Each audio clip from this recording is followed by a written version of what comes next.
సుబ్రహ్మణ్య భుజంగం ఎలా చెప్తున్నారు మీరు? చిదే కాషడాస్య ముఖాన్ నిస్సరంతే గిరశ్చాపి చిత్రం. నాలో ఉన్నటువంటి చైతన్యం ఉన్నదే అది చిదే కాషడాస్య, 6 ముఖములతో కూడినటువంటి సుబ్రహ్మణ్యుడు. 6 ముఖములతో కూడిన సుబ్రహ్మణ్యుడంటే మూలాధార చక్రం దగ్గర నుంచి పైకి లేస్తున్నటువంటి వాయువు సర్పముఖంగా ఉండి ఊర్ధ్వముఖ చలనం చేసినటువంటి సర్పం. ఈ ఊర్ధ్వముఖ చలనం చేసి సహస్రారం దగ్గరికి వెళ్ళి వెనక్కి వచ్చి గాలి నాలుక చేత నొక్కబడి సొట్టలుబడి పదములై వాక్యములై బయటికి వస్తోంది.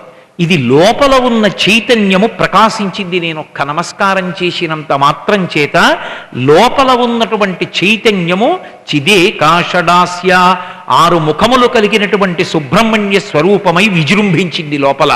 ముఖాన్ నిస్సరంతే, అది ముఖంలోంచి బయటికి వస్తోంది. సంస్కృతంలో ముఖానికి నోటికి 2 మాటలు లేవు.